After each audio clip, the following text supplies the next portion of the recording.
There comes a moment in every life, often without warning, when the noise of the world fades, and you find yourself standing in a strange and silent place. Two paths stretch before you, neither marked, neither easy to read. The light is dim, as if the sun itself is unsure whether to rise or set. The air is still, heavy with the weight of some unspoken decision. You might tell yourself, it's just another choice, another fork in the road of life. But deep down, you know it isn't. Something in your bones whispers that this choice will decide far more than what happens next. It will decide who you become. Carl Jung understood this moment better than most. To him, life was not simply a straight road, walked without question. It was a series of crossroads, some small, some life-defining, where you were pulled toward one of two fundamental directions. One path leads toward individuation, the conscious journey to understand yourself, integrate your darkness, and live with a rare kind of wholeness. The other leads toward shadow possession, the unconscious surrender to the parts of yourself you refuse to face, the slow descent into becoming a stranger to your own soul. The most unsettling truth: you are already walking one of these two paths right now, whether you're aware of it or not. The decisions you've made, the habits you keep, the truths you avoid, and the lies you tell yourself are already steering your feet. Jung believed that our unconscious mind is not just a passive storage of forgotten thoughts.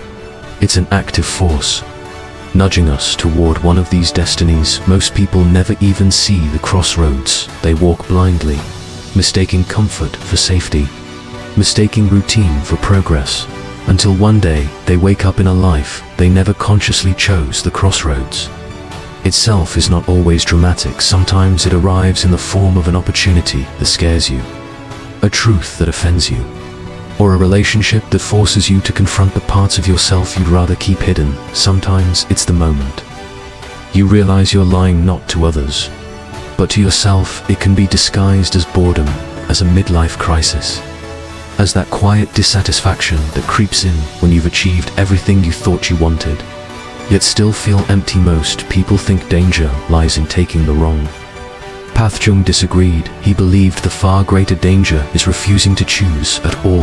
When you stand still, when you let fear make the choice for you, you are not avoiding a path.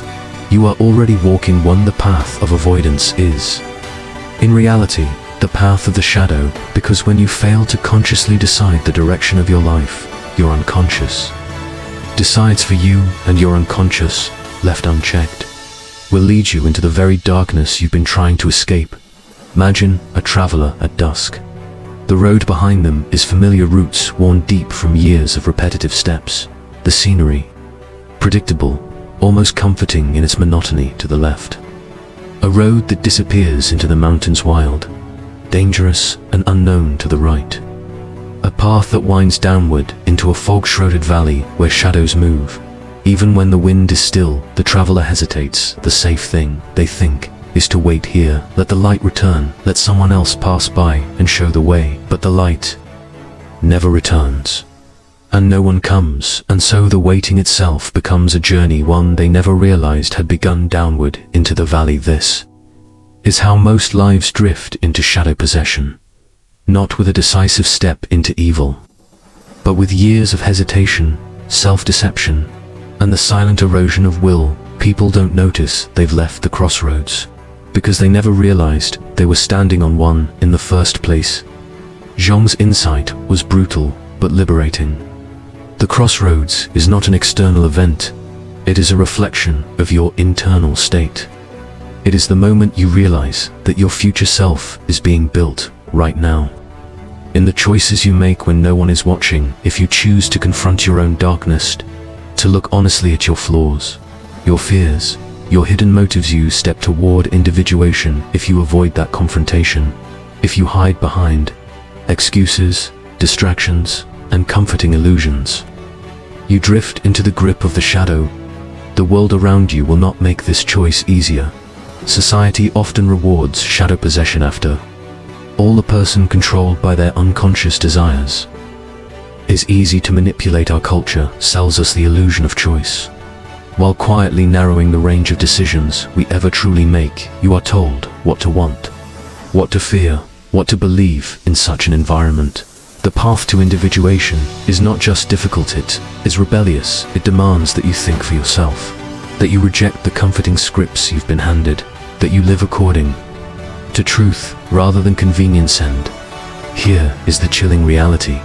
The longer you wait to choose, the more the shadow chooses for you. You will not remain neutral.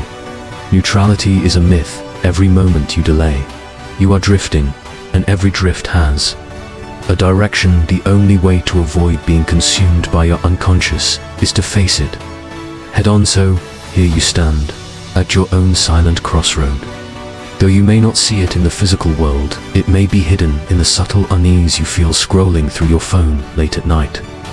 It may live in that persistent voice in your head that tells you you're capable of more, but that fear keeps whispering you're not ready. The question is not whether you are at the crossroads. The question is, which way have you already begun to walk? Because one thing is certain, time will not wait for you to decide. The path of individuation. If there is a road in life worth taking, it is this one. The path of individuation is not lined with comfort, applause, or guarantees. It is narrow, winding, and often climbs steeply into landscapes that most people would rather avoid. Yet, it is the only path that leads you to the truth of who you really are. Carl Jung described individuation as the process of becoming the person you are meant to be, not the mask you wear for others, not the role you inherited from your parents, not the image you present to the world, but the integrated self that lies beneath all of that. It is the meeting of your conscious mind with your unconscious depths. It is the moment when you stop living as a stranger to your own soul. At first glance, individuation sounds like a noble, almost romantic quest, but the reality is much harder and far less glamorous. This journey begins not with discovering your true self in some serene epiphany, but by facing the parts of yourself you have spent years, maybe decades, trying to avoid. Jung called this the confrontation with the shadow, the hidden aspects of your personality that you repress because they are painful, shameful, or dangerous. To acknowledge your shadow is not just your flaws, it is your repressed desires, your hidden capabilities, your unexplored potentials. It contains the parts of you that you have been told are unacceptable by family, society, or your own internal fears. Some people repress their anger, their ambition, their sexuality, their creativity, because somewhere along the way, they learned that expressing these parts of themselves would lead to rejection. But repression doesn't erase these qualities, it only buries them deeper, where they fester and grow more powerful. To walk the path of individuation means to dig them up, to look them in the face, to own them without letting them own you. Jung insisted that the shadow must be integrated, not destroyed, because it is part of you. A person who integrates their shadow gains access to immense energy and clarity. A person who denies it is condemned to be controlled by it from the shadows. This journey demands self-honesty at a level most people cannot tolerate. You will have to admit that your motives are not always pure, that your virtues may have shadows of self, that you are capable of things you once believed only bad people do. You will have to challenge the comforting myths you've built about yourself. And when those myths collapse, you must stand in the rubble without flinching. History remembers those who walked this road not because they were flawless, but because they had the courage to face themselves. Socrates, who claimed that the unexamined life is not worth living. The Buddha, who abandoned his palace to confront suffering directly. Even modern-day figures who break away from the herd and forge their own identity. Artists, thinkers, and leaders who refuse to conform to expectations walk some form of this path. But individuation is not a solitary act of rebellion against the outside world. It is, first and foremost, a rebellion against your own internal resistance. You will find every excuse not to face yourself. Work will demand your time, relationships will demand your energy, distractions will multiply like weeds, and if all else fails, your own mind will whisper, "Tomorrow we can do this tomorrow," but tomorrow never comes unless you choose it now. In this path Solitude is not a punishment, but a necessity to hear your own voice clearly. You must learn to step away from the constant noise of society, the opinions, the trends, the endless stream of images designed to tell you who you should be. Jung often warned against over-identifying with the collective, because the collective rarely has your best self in mind.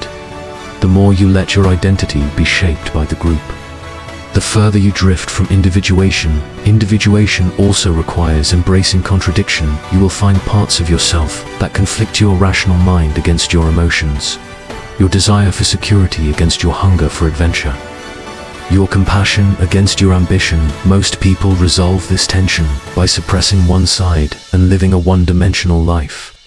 The individuated person learns to hold the tension, to let both forces exist within them without collapsing into chaos. The rewards of this path are subtle.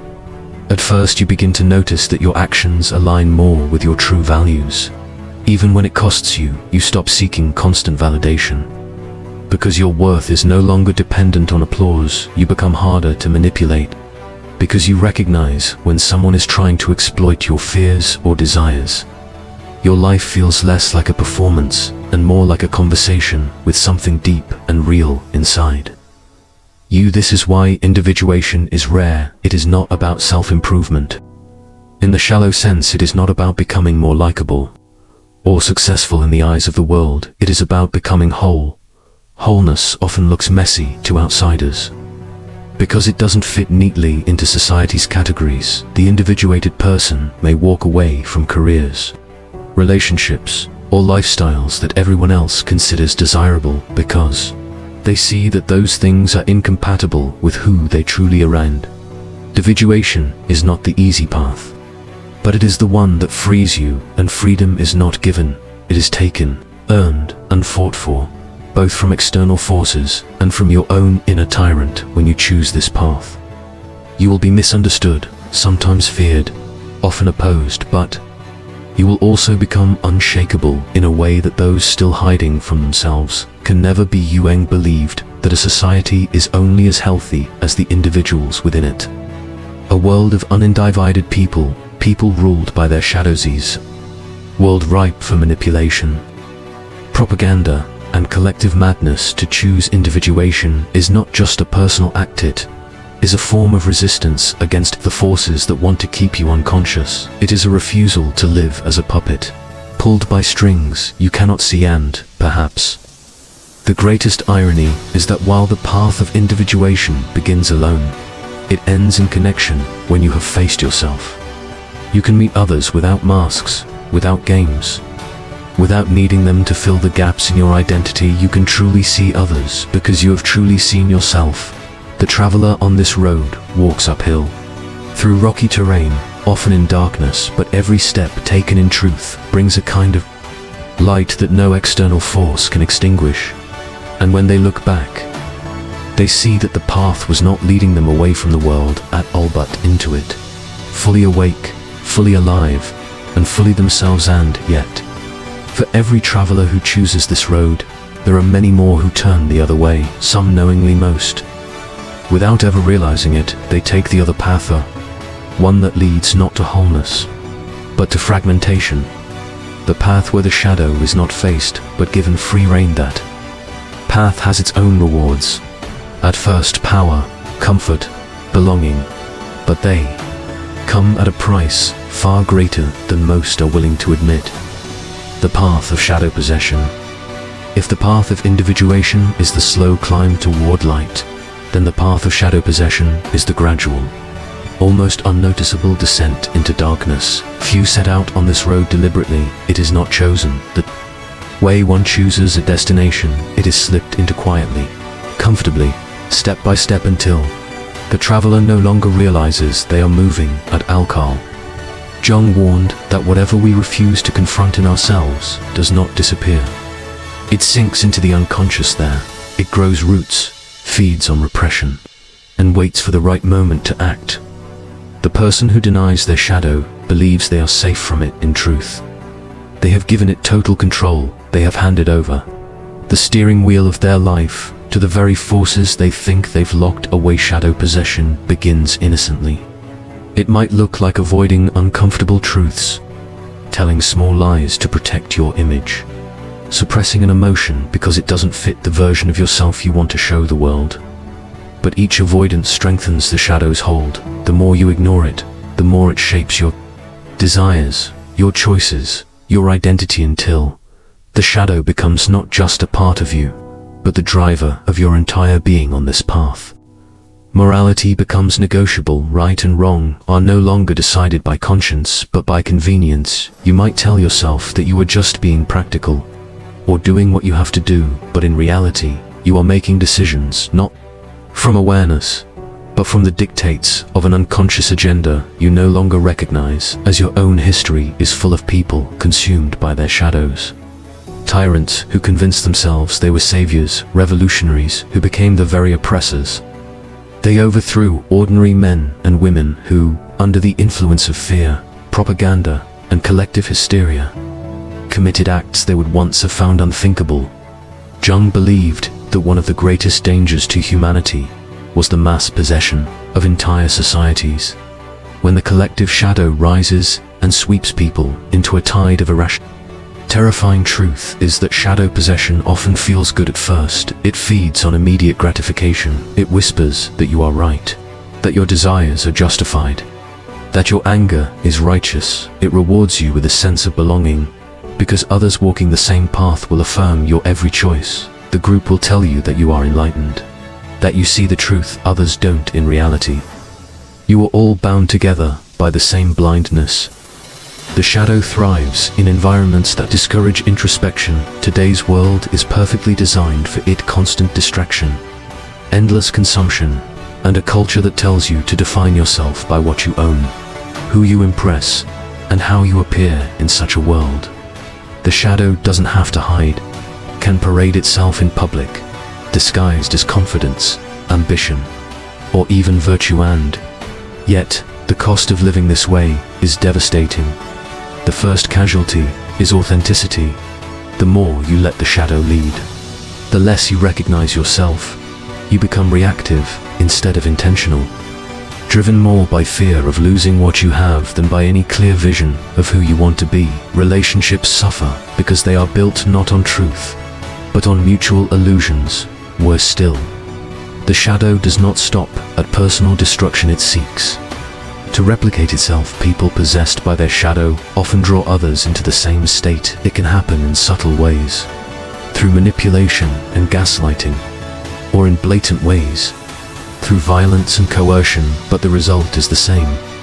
The Darkness Spread Zone noted that the more unconscious a person is, the easier they are to control. Those possessed by their shadow make perfect instruments for anyone who understands how to pull their strings. Entire political movements, cults, and ideologies have thrived by exploiting this fact.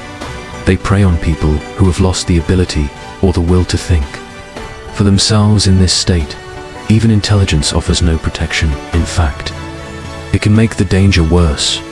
A highly intelligent person under shadow possession can rationalize almost anything. They can construct elaborate justifications for harmful actions, convincing themselves that they are serving a higher purpose. Intelligence without self-awareness becomes a weapon, first turned outward, then inward. The path of shadow possession has its own landmarks.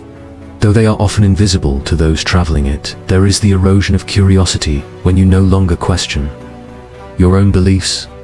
When you seek only information that confirms them, there is the rise of projection when you see in others the very flaws you refuse to acknowledge in yourself, and there is the slow hardening of the heart when empathy is reserved only for those who agree with you, and compassion for outsiders feels like weakness.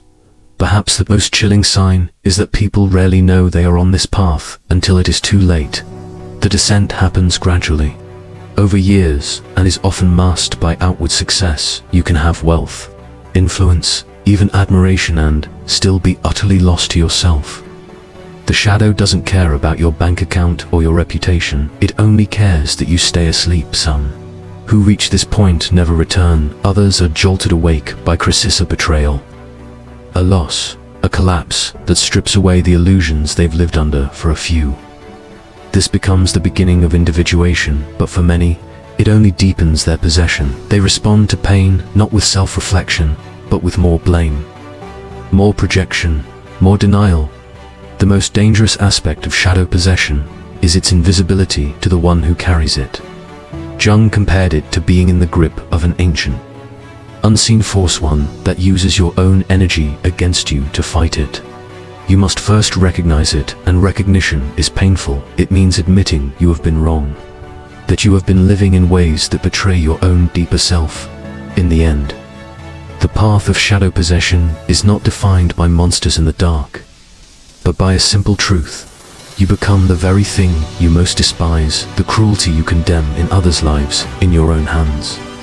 The lies you rail against are the ones you tell yourself, and the more you refuse to see it, the more complete the possession becomes. The traveler on this road does not notice the descent. At first the air grows heavier, but they call it strength. The light fades, but they call it clarity. The voices around them grow louder, drowning out their own, but they call it unity. Only when they try to turn back do they realize how far they've gone, and how steep the climb has become. Not everyone escapes, and those who do carry the scars of the journey, for the shadow, once unleashed, is never fully tamed. It remains a part of you, always waiting for the moment you stop paying attention. This is why Jung insisted that the choice between individuation and shadow possession is not made once, but every day. The moment you stop choosing, you are already drifting toward the shadow. The fork in history: individuation versus possession in society. The two paths, individuation and shadow possession, are not limited to the inner lives of individuals. They ripple outward, shaping the course of civilizations.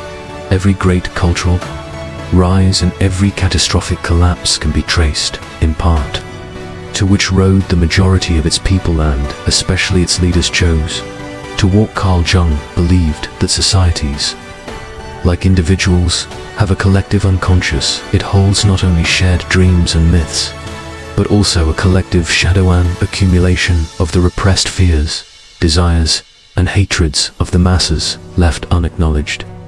This shadow can overtake an entire culture, blinding it to its own contradictions and driving it into self-destruction. His story provides the evidence. The Renaissance bloomed when enough minds pursued individuation, when artists, scientists, and philosophers dared to think beyond the dogmas of their time. They questioned authority, explored the unknown, and embraced the uncomfortable work of expanding human understanding. This was not a period free of darkness. Never is, but the momentum tilted toward awareness rather than possession. Contrast that with eras when shadow possession dominated entire nations. The 20th century offers brutal examples: totalitarian regimes that rose on waves of fear and resentment, where propaganda replaced truth and the individual was dissolved into the will of the state. Under such conditions, millions surrendered their own moral judgment to the collective, convincing themselves that obedience was virtue. The horrors that followed were not carried out by monsters in isolation, but by ordinary people who had become extensions of the collective shadow. This is the fork in history. When enough individuals choose self-awareness, societies tend toward freedom, creativity, and moral responsibility. When the majority fall under possession, societies descend into oppression, violence, and decay, and the shift can happen faster than most realize. Modern civilization is not immune. In fact, our age may be more vulnerable than any before it. We live in a world of constant stimulation, where attention is fragmented and truth is diluted. Social media amplifies outrage and division, rewarding impulsive emotional reactions over thoughtful reflection. Information is weaponized, not to enlighten, but to manipulate. In such an environment, the collective shadow finds fertile ground. It plays on tribal instincts, turning citizens into rival factions, convinced the other side is not just wrong, but evil. Nuance disappears, complexity is abandoned. People stop thinking and start reacting, and once enough individuals are swept into this current, society itself begins to lose the capacity for self-reflection. Jung warned that the greatest threat to humanity was not a specific ideology or political system, but the unconsciousness of the masses when people are unwilling to examine their own inner darkness. They become susceptible to anyone who promises certainty and direction, the leader who offers simple answers, who names an enemy to blame, who replaces thinking with allegiance, will always find an audience among the possessed. But there is another possibility. Societies can also move toward individuation, not by enforcing conformity, but by encouraging independent thought, critical self-reflection, and honest dialogue. This path is harder. It requires tolerance for discomfort, a willingness to question cherished beliefs, and the humility to admit when we are wrong. It demands that education do more than train workers, must cultivate thinkers. See glimpses of this path in moments when people step outside their echo chambers, when they resist propaganda even from their own side, when they value truth over victory. We see it in cultural renaissances, in periods of genuine reform, in the quiet courage of those who speak against the collective when it has gone blind. Still, the danger remains. A society can walk toward individuation for decades and then, in a moment of crisis, tumble back into shadow possession. Economic collapse, war, pandemics.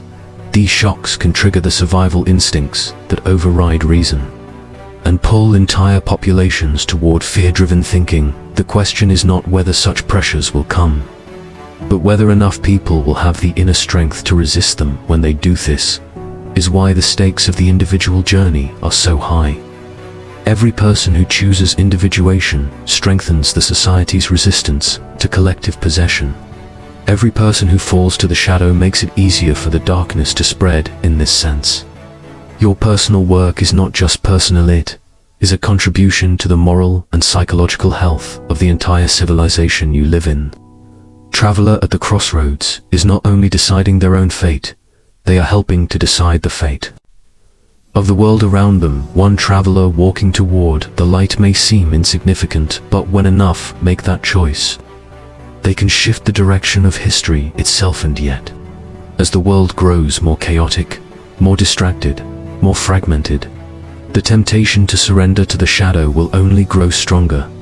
The forces of possession, fear, envy, resentment are always easier to mobilize than the forces of individuation. Shadow possession offers quick answers and the comfort of belonging. Individuation offers only the long, difficult road of thinking for yourself. Every era reaches a point where it must decide which road to follow. We are living in such a moment now, and the decision is being made, not in the halls of power or in grand declarations, but in the quiet, unseen choices of millions of individuals. Every day some will choose the climb, others will choose the descent, and history will record which path we took, not just as individuals, but as a civilization. The collective unconscious and the archetype of the hero.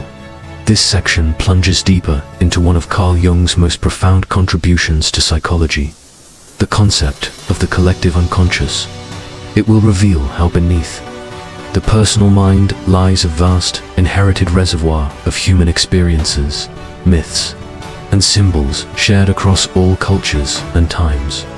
This is the invisible script that shapes much of human thought and behavior. Without our conscious awareness, we will focus on one of the most powerful archetypes embedded within this shared psychic heritage, the hero. Across every civilization, from ancient Greek epics to modern-day cinema, the hero's journey has appeared in remarkably similar forms. A figure who faces chaos, overcomes trials, and returns transformed. We will explore why this recurring story is not just entertainment, but a deep psychological blueprint for individual growth and self-discovery. Jung's perspective. We'll examine how the hero archetype can manifest in our personal lives, not always as a sword-wielding warrior, but as the part of us willing to confront inner demons, survive personal crises, and reclaim a sense of purpose. We will also uncover the dangers of rejecting this archetype, which can lead to stagnation, fear, and a life defined by avoidance rather than transformation. Finally, the section will connect this ancient psychological pattern to modern society, questioning whether contemporary culture still produces heroes in the Jungian sense, or if we've replaced them with shallow celebrity figures who inspire consumption rather than courage. By the end, the audience will see the hero not as a fictional character, but as a living, breathing possibility within themselves, waiting to be awakened. The shadow, confronting the darkness within. If the hero is the part of us that strives for growth and transformation, then the shadow is the part we spend our lives trying to deny. Carl Jung described the shadow as everything within us that we reject, suppress, or refuse to acknowledge, the hidden impulses, fears, and desires we exile from the light of consciousness. But exile does not mean disappearance. The shadow waits in the dark corners of the psyche, influencing our actions in ways we do not recognize. It shows itself in moments of unexplainable anger, jealousy, cruelty, or weakness. It emerges when we project our unwound flaws onto others, condemning them for traits we secretly fear in ourselves. It appears in the monsters of our dreams, in the villains of our stories, and in the people we claim to hate the most left unexamined. The shadow gains power, becoming a puppet master behind the mask of our moral self-imaginable. Jung did not see the shadow purely as an enemy. In fact, he believed it was essential to engage with it, to integrate it, because within the shadow are not only our most destructive tendencies, but also our unclaimed strengths, creativity, and vitality. By repressing what we dislike in ourselves, we also repress the energy that could help us grow. The process of confronting the shadow, therefore, is less about defeating it and more about recognizing it as a part of our whole. Self-history is full of examples of individuals consumed by an unacknowledged shadow, leaders who believed themselves to be righteous reformers, yet unleashed cruelty upon the world. Communities that, in their quest for purity, turned to persecution. Entire nations that projected their insecurities onto an enemy and descended into violence. The collective shadow is as dangerous as the personal one, and when it seizes the minds of the many, it writes some of history's darkest chapters. The hero's journey is incomplete without a descent into the shadow. Every myth, from Hercules to modern superheroes, contains this moment. The trial in the underworld, the confrontation with the dark twin, the recognition that the greatest battle is not against an external enemy, but against the hidden parts of oneself. This confrontation demands courage of a different kind. Not the courage to fight, but the courage to see oneself without illusion. Modern life, the shadow, is often disguised by civility and routine. We bury it under polite conversation, curated social media personas, and moralistic beliefs, yet it slips through in subtle ways, in passive-aggressive remarks, in private addictions, in the quiet resentment toward those who embody what we secretly desire. If we look closely, we can see the shadow's fingerprints on almost every human interaction.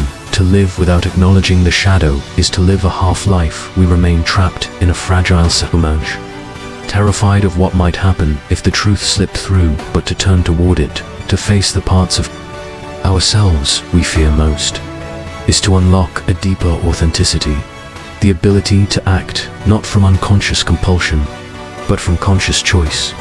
This is why Jung insisted that the shadow must be met head-on, not with judgment, but with honesty. Not to purify ourselves, but to become whole. For in the union of light and dark, of hero and shadow, the human spirit reaches its fullest power. It is the place where courage becomes wisdom, and where morality is no longer a performance, but a living truth.